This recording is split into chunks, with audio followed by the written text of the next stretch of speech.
The rest of the story. 1952. Emerson Mosier's hitch in the Army was over, and he returned stateside to his old job at the J. Rudolph Company, framing women's handbags. That means attaching metal frames to purses, $1 an hour. One Sunday at church, Emerson got to talking with an old friend who was also a supervisor at Binney & Smith. The friend said, "Look, Emerson, you've got a family to support on $1 an hour. Let me see if I can't get you a job at my company for more money."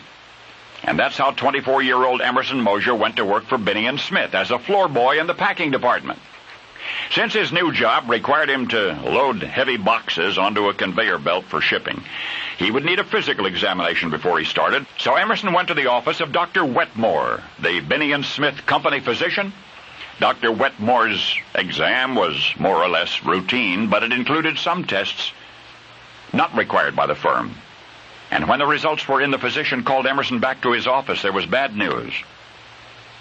And this is the rest of the story. Emerson Mosier just sat there in Dr. Wetmore's examining room silent for a moment, and then referring to the doctor's diagnosis, he said, "Does the company have to know?"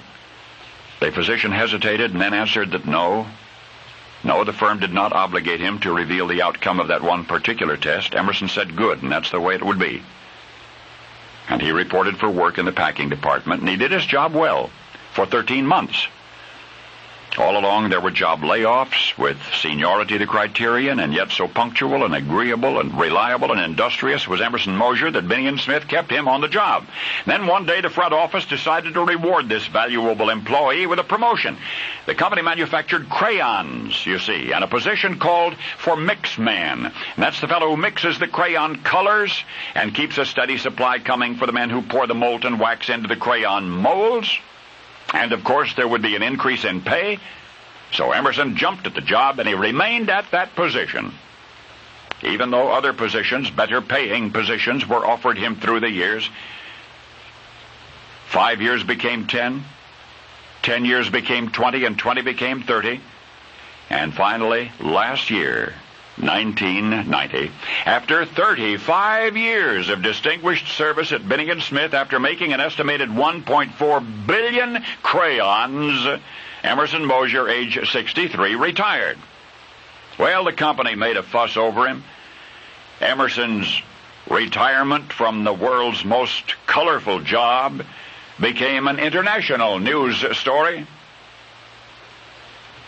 And only now has he revealed to you and me the diagnosis of the company doctor. You remember 3.5 decades ago when he was taking his first physical examination at Binney & Smith?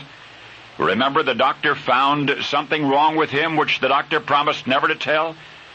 The results of that one medical test, according to the company's own regulations, did not have to be made public. And so, nobody ever knew until now that way back then, Binney & Smith, the Crayola company, hired a man for its job as top crayon maker who was Emerson Mosier, who was colorblind. And now you know the rest of the story.